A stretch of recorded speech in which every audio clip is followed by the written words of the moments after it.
I remember it like it was yesterday. It was 2004 and I was about 12 years old. At this age, I already had a love of film and especially horror. This love was birthed, like myself, from my mother. We started with the Goosebumps TV show and Rocky Horror Picture Show, slowly starting to watch more adult films like Friday the 13th and The Ring. Cindy! The TV's leaking! She would revel in how enthralled I was in these movies. Because she likes to mess with me, she enjoyed how scared I got, running out of the room and watching the scary bits by peeking out of a door frame in the hallway. But I loved horror nonetheless. So my mum took me to see this movie called The Grudge in 2004. She didn't know anything about it and neither did I. I was young, stupid, and we didn't have the internet. I went into that cinema with no idea of what I was getting myself into. The Grudge fucking terrified me. What happened there?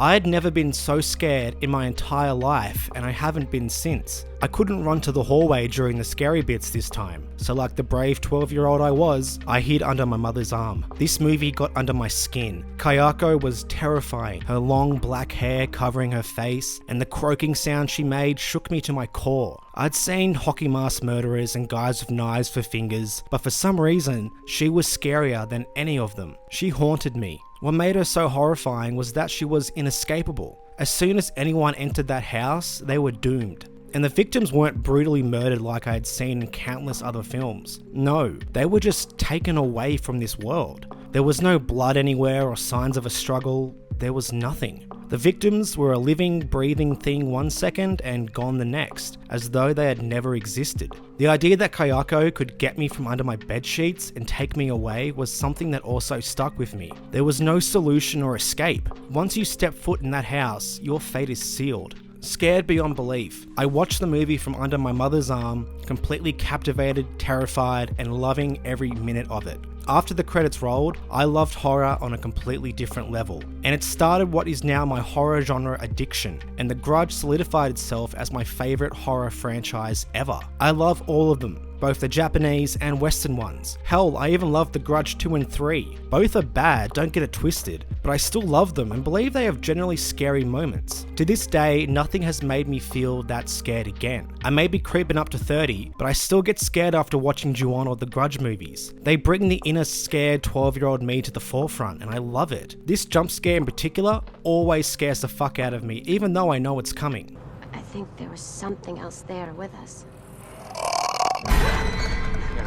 So now you know how much I love The Grudge. You can understand my excitement when, in August 2011, the news broke that there was a fourth installment in the Western The Grudge series in the works, developed by Ghost House Pictures and Mandate Pictures. It was rumoured this new The Grudge movie would not continue the storyline of the franchise, but would follow the hip and cool trend of rebooting, like other iconic horror franchises such as the Texas Chainsaw Massacre and Friday the 13th. Though these reboots weren't critical darlings, they did find some financial success, so the bigwigs at Ghost House and Mandate decided to try and replicate those dollar bills y'all and remake The Grudge. But I didn't care about the corporate reasons behind the rebirth of my favourite horror film franchise. I was just so damn excited that I was getting a new movie so many years after the third entry came out, and I was foaming at the mouth to see Best Bae Kayako and the only child in media I like, Toshio, creeping it up again. That was all that mattered to me. I was young and naive, but also hopeful that this reboot could come out and scare the shit out of me. I had a roll of toilet paper at the ready.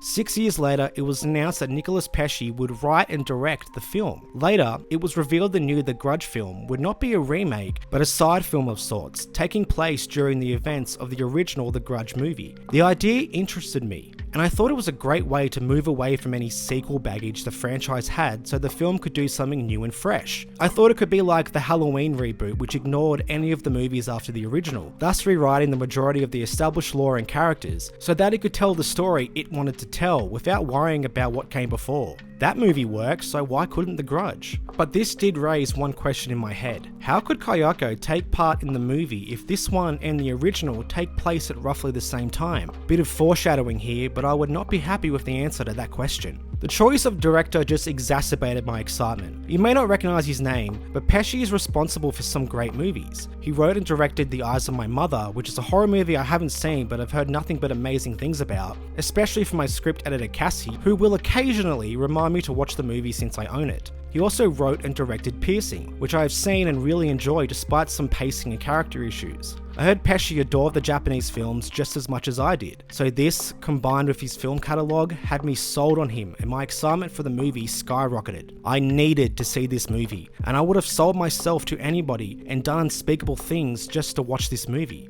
I'm lucky I didn't. Fast forward 3 years and some really cool trailers, and the Grudge film I've been looking forward to for so long was finally released. And the reviews were terrible. I didn't read them so I could avoid any kind of spoilers, no matter how small, but I couldn't avoid the low Metacritic score, which continued to drop lower as publications released their reviews. This negative sentiment was shared by my friends on Twitter as well. Many people whose opinions I respected were saying the movie was bad, like really bad. I didn't want to believe it. How could this movie possibly be so bad? In fact, I refused to believe it. I still had hope. After all these years of waiting and my devout love for these movies, I couldn't accept that The Grudge 2020 was that bad.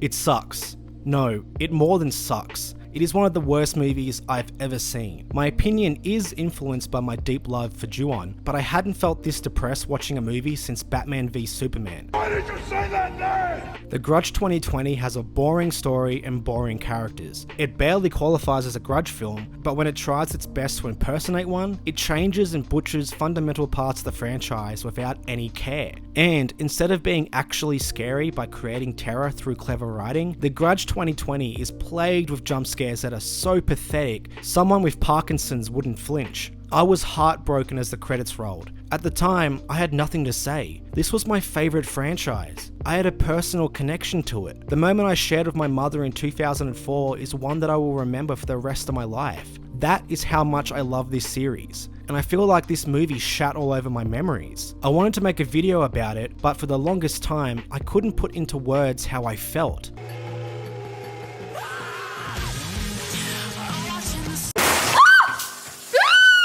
But like a messy breakup, time has given me clarity. But I couldn't just do a video where I say, boo, movie bad, please like and subscribe. This video isn't going to be a review. I'm approaching it from the perspective of a die-hard franchise fan, and I'll be analysing parts of it that fit into that point of view. If you want to watch a great review, go watch Cordery FX's video on the film. It's bloody top quality, mate. I will link it in the description, but this video won't be a review. I need to show you the extent of how much The Grudge 2020 shits on the franchise, all while exploiting its iconography to try and sell tickets and justify its existence. This movie is dead to me, so it's time to perform an autopsy. Let's crack this corpse open and have a look at its cause of death. And of course, full spoilers ahead.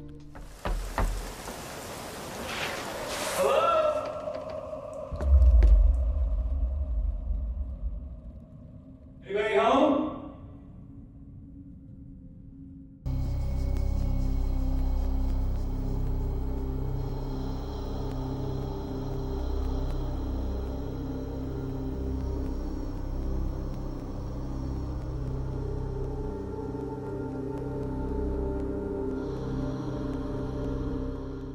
I will never get tired of watching that intro. Just gives me a rock hard sausage, beaver basher, chode. The curse in the Japanese films and the original Western trilogy are basically the same in how they function, with some small differences in the events and circumstances that lead to the curse in the films. Since The Grudge 2020 takes place during the first Western film, I will be focusing on how the curse occurred and works in these films for this cute, sexy section about jealousy and murder. True love is beautiful. In the movie, the curse is triggered when someone dies in a state of extreme rage or sadness. This brings us to Kayako Saki. She is married to a man named Takeo and they have a son named Toshio. And they have a cat. That's important. Takeo finds out that Kayako is in love with another man, an American college professor living in Tokyo. Takeo discovers a little love nook full of diary entries about Kayako's desire for some of that teacher-student action, her run-ins with the professor, and declarations of her love for him. Despite him never actually being aware of Kayako's love, or her existence really, Kayako believed they were going to be together. Takeo doesn't handle this well.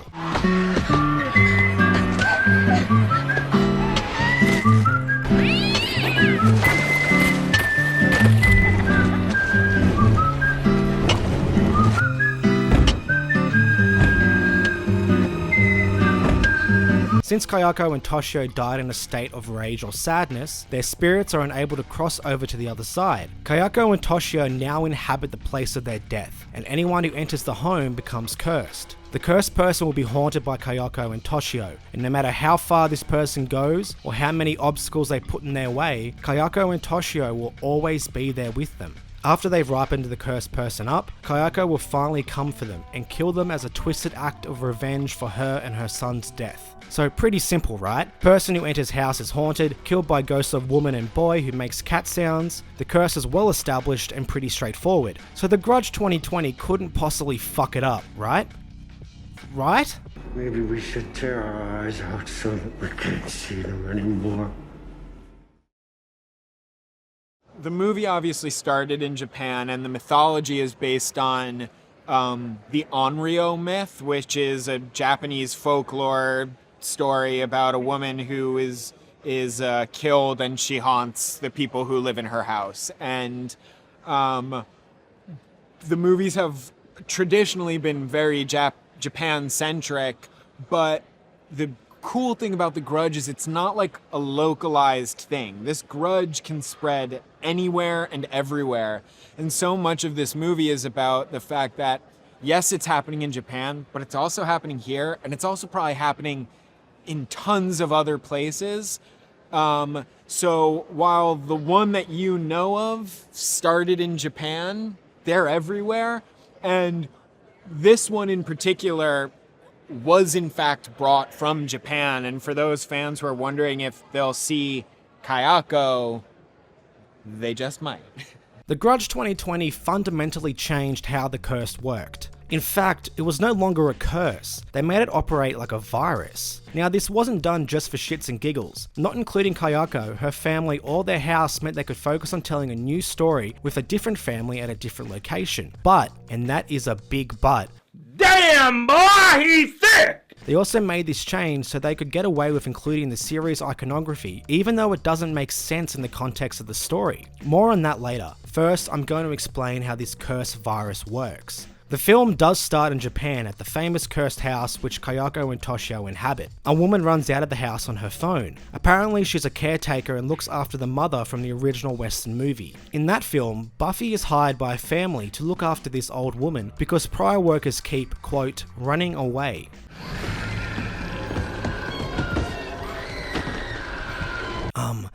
I don't think they're running away. Back in the 2020 movie, this woman tells the person on the phone she can't work in the house anymore, probably because spooky shit keeps happening. That is my guess, and I am always right. She hangs up and Kayako creeps up behind her. When I first saw Kayako, I was so damn excited. Oh, how stupid past me was. Instead of killing her, as she has done to every person who has ever entered the house since the curse began, she decides to somehow infect this woman with the curse. We don't see how or know why Kayako does this, but it happens. And yes, this is the only time we see Kayako in this The Grudge movie. Cherish it while it lasts. And I don't count the one photograph a police officer looks at in the movie, and if you do, fuck you. So now, this woman is cursed. She hops on a plane back to the States, miraculously getting through the US customs and security system while acting incredibly like a cursed person, and arrives back home to her husband and their young daughter. She kills them both off screen after reducing her family tree to 3, 2, 1, this many. She kills herself. This act now infects the house they lived in with the curse, but this curse acts differently. People don't really die if they enter the house, instead most of them just slowly go crazy.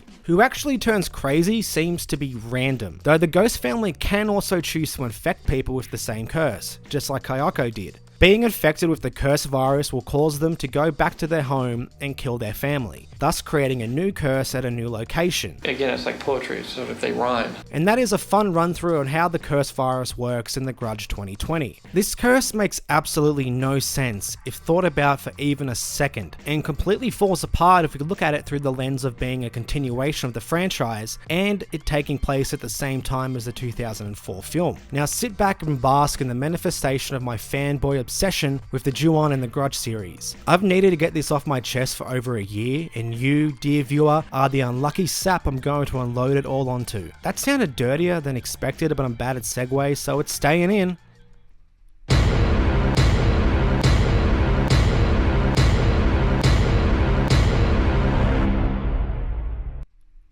The Ju-On curse is very simple and absolutely terrifying. When someone enters the house, they fucking die. The curse is not a fucking virus or disease, and cannot be given to someone else by Kayako. That entire idea makes absolutely no fucking sense, and is never mentioned in any of the other movies. Why a specific person is chosen to continue the cursed virus is never explained or hinted at. We're also left in the dark as to why Kayako has never done this until now, and has never done this since, considering the Grudge 2 and 3 are still canon in this world. First, I thought it was determined by the person having family or at least roommates to ensure the cursed virus spreads. All of her previous and future victims have a family or in a relationship, so why wasn't everyone infected? Is she doing this for new real estate prospects? Perhaps she wanted to extend her cursed business outside of Japan and thought the best place would be the US? So she saw this American woman saying she's heading home and thought, It's free real estate.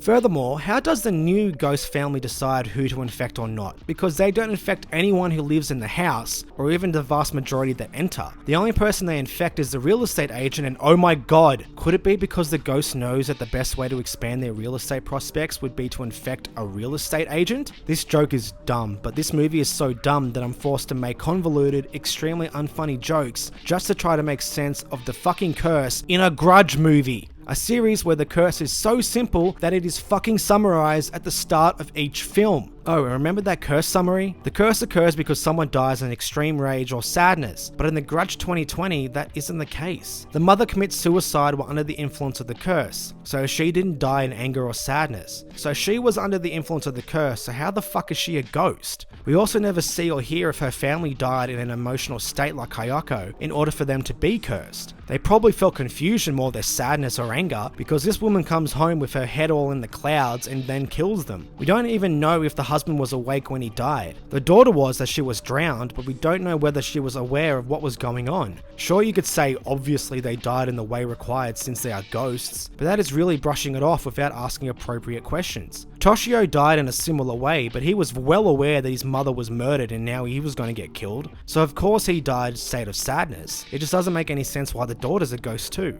or any of the family for that matter. Now the curse coming to America isn't an original idea. The Grudge 2 has a secondary storyline where the curse is active in an apartment building in the US, and the entire third movie is set in the US. But the thing is, both of those movies handled that idea so much better. They explained how the curse came to the US very simply. Someone who entered Kayako's house flies back to the US to escape her and the curse, but it fails miserably as Kayako is tied to the victim and follows them. And afterwards, Kayako just chills out in the location where she killed that person. I guess flights are expensive, and I don't really know how she would go booking her ticket on the phone. Hello, Plane Crash Airlines, your one-stop shop for travel and funeral arrangements. Sorry, where did you say you want to go? I'm sorry, I don't understand what you're saying.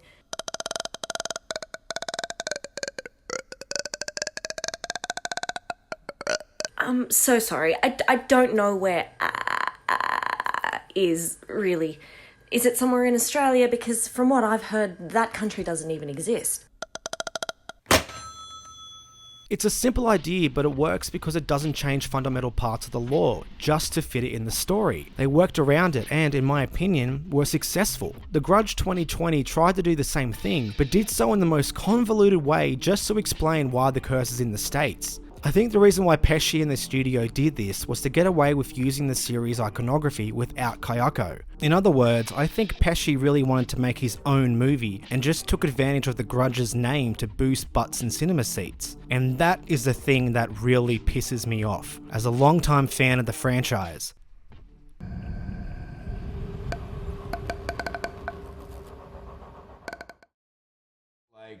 we're in a time where everything is being rebooted, remade, and The Grudge provided an opportunity as an anthology series where every movie is different characters, different story, to not have to remake anything. We're making a new installment into the franchise, into the canon of the mythology. And I feel like it's, you know, in that regard, it's not time sensitive. It's just like, we're just going to keep on adding myths to this lore. And, you know, this one in particular takes place alongside the old story. From all the interviews I've watched and read, Pesci loves the series, especially the Japanese originals. So I don't believe there was any sort of malicious intent to destroy the franchise, and I don't want to direct any hate his way. But he really hammered home how this film would be different. It would change the curse into a virus so he could create The Grudge 2020 without series baggage and making something unique. But that's the problem. This film isn't unique. Hardly any of the scares are new, as many are ripped from previous movies. And in one case, they rip off an entire extended scene from Ju-on the Grudge and The Grudge 2004. There is a difference between a fun callback and straight copying. As I've said before, the film exploits series iconography even if it doesn't make any sense narratively. So I want to go through all of these instances to show you just how much it is taken from previous movies, despite Pesci and the film telling the audience that this is a fresh take on The Grudge.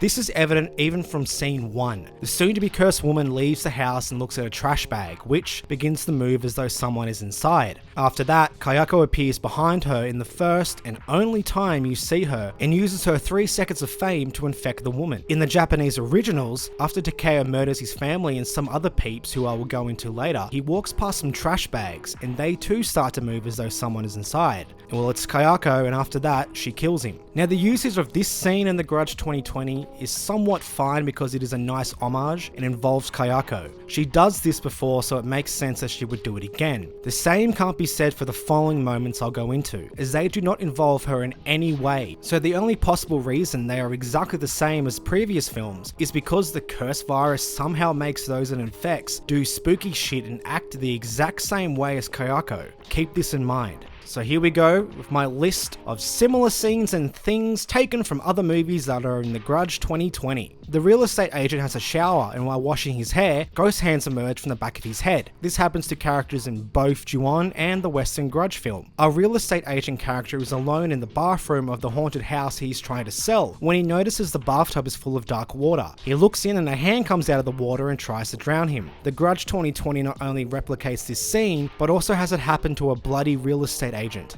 The female ghost has long black hair that covers her face, and the kid mainly appears as a normal kid until they too turn to a ghost to do spooky shit. This is the same as Kayako and Toshio. A guy comes to the house and finds a child chilling out all by themselves with their parents nowhere to be seen. The child acts weird, but what this guy doesn't know is this child is dead and a ghost. They decide to wait around with the kid until their parents come back. The scene creates tension because the audience knows the kid is a ghost before it cuts to another scene with different characters. When we come back, it is nighttime and the guy is still waiting with the kid when spooky stuff begins to happen. Both of these scenes, from how they are structured to the situation occurring in them, are taken beat for beat from The Grudge 2004 and Ju-on the Grudge. I was honestly shocked that the film was outright stealing entire scenes from previous films and trying to pass them off as its own new idea. Like, what the actual fuck? In The Grudge 2020, the real estate agent murders his pregnant wife in their home because he is cursed, which spreads the curse to their home. In Ju-on, Takeo believes that Toshio isn't his son, but is the love child of Kayako and the man she is obsessed with. This isn't true, but he's too fucked up and has just murdered his wife over it, so he finds the home with the man Kayako was obsessed with and knocks on the door with the intention of killing him. The door is answered by the man's pregnant wife as he isn't home. Takeo kills her before cutting out the baby and calling the man to tell him what he has done. So The Grudge 2020 stole that moment by also having a man kill a pregnant woman, but just didn't have the, you know, cutting out the baby out of the woman thing. The main character of the film decides that the best way to stop the curse is to burn the house down. When they are dousing the house in gasoline, the movie plays flashbacks of the murder. This also happens in The Grudge 2004. Hello, future editing Sunderland here. I also completely forgot another fucking example of The Grudge 2020 ripping off previous movies. So, that's my cat. So, without further ado, here that is.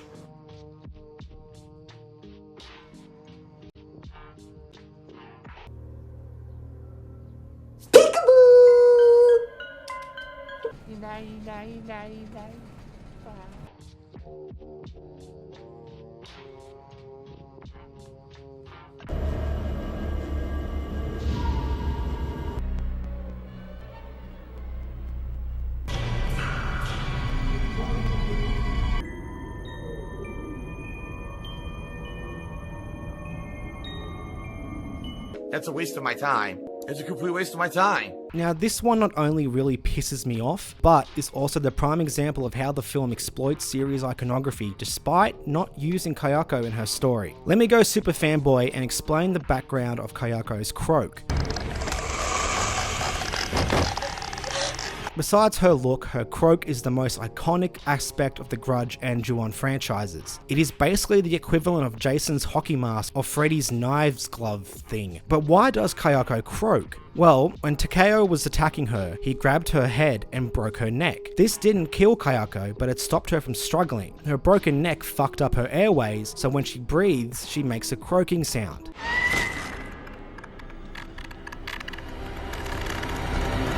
It is simple yet beyond creepy, and is tied to her tragic backstory. When you hear it, not only is it unsettling, but you are reminded of her tragic death. But it isn't a part of the curse. This is proven by the fact that Toshio doesn't make the croaking sound despite also being a ghost caused by the curse. He just does this. The croaking sound is intrinsically tied to Kayako and her death. So naturally, The Grudge 2020 respects one of the most iconic horror movie entities of all time, right?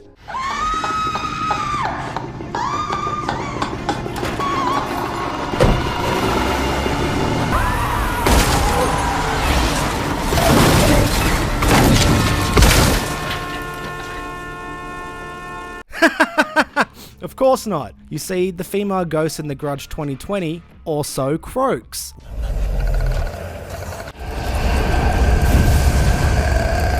Why? She killed everybody, so what is making her croak? We know that the mother slit her own throat, but I don't know how that resulted in her croaking. I had a family member that slit his own throat, and I'd ask him, do you croak after you do that? But I don't have access to a Ouija board. The film could be saying the croak is now part of the new curse virus, but that doesn't really make sense either. No, the real reason the ghosts in the Grudge 2020 croak, despite what the movie says, is that the sound is so iconic they knew fans would freak out when they heard it, as they would correctly assume it was coming from Kayako, and they would flock to the cinema and spend loads of money. Pesci or the studio wanted to cash in on that brand recognition, but not Kayako, so they made any excuse they could to include her iconic sound. This infuriates me as a longtime fan who was tricked by this film into believing that Kayako would play a major role rather than appearing at the start for 3 seconds, and that it would respect the franchise. It may not seem important, and I may just come across like an angry fanboy, but including Kayako's croak without Kayako is a microcosm of the intention of this entire film. It exists not because there was a story to be told, or someone wanted to revive this beloved series because it is important to them. It exists to exploit fans and their love for the franchise in any way possible so they can make a quick buck. Of course, I get that movies are supposed to make money, but that doesn't mean that it's okay to insult the series, its creator, and the fans, and I fucking hate it.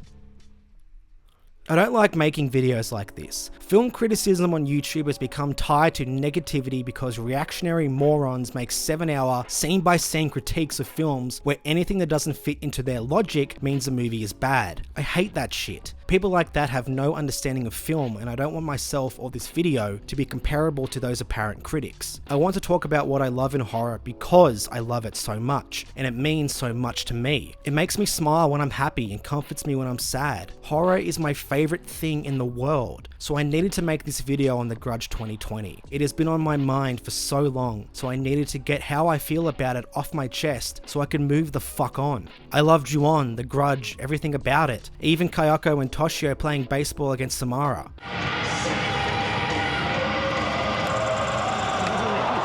Look at how fucking adorable this is, little ghosts playing baseball. But I truly believe The Grudge 2020 exploits the franchise and the fans, and I hope I have conveyed that. If you took out any parts relating to the Grudge franchise, not only would it be a lot shorter because the rip-off scenes would have to go, but the core story wouldn't change a single bit, and that is damning proof that this movie isn't a Grudge or Ju-on movie. Removing the Grudge completely wouldn't change the movie whatsoever. Now that I have cut it open, ripped out its organs, bones and determine the cause of death, I can stop this autopsy and bury the Grudge 2020 6 feet under in the dirt where it belongs, and forget it ever existed. Hey, what's that you got on your face? Huh? See how that works? Thank you so much for watching this video and indulging my madness. Thank you so much to the Checkpoint Show for making the amazing thumbnail for this video. Go subscribe to their channel, they make awesome videos as well, and honestly, much better videos than me. And another big thank you to Cassie Clower for voicing the air hostess person. So as I said before in this video, you should go and follow her because, you know, it'd be nice to support people that support me. Please subscribe if you know, like what I do, give it a thumbs up if you like what I do, give it a thumbs down if you don't like what I do. Let me know what you thought about the Grudge 2020. Am I being too harsh? No. I'm not.